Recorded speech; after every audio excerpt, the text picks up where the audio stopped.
สวัสดีทักทายเพื่อนๆนะครับมาชมทะเลกันอยู่เกาะก็ต้องดูทะเลนะครับผมไม่ดูทะเลก็ไม่รู้จะไปดูอะไร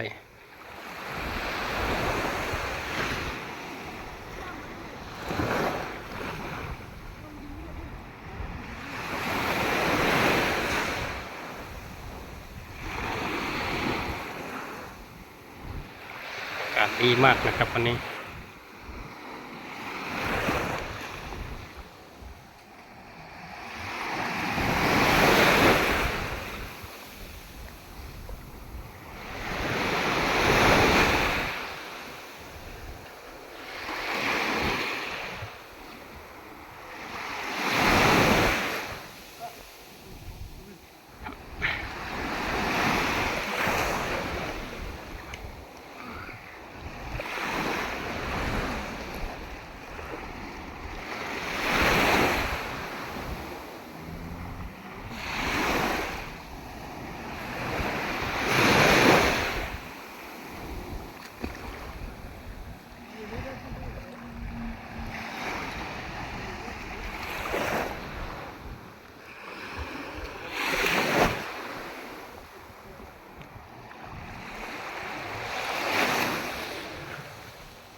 บรรยากาศดีมากเลยนะครับ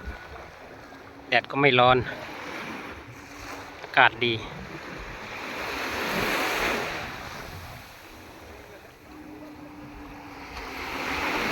เดินดูความสวยงามกัน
โอเคครับผม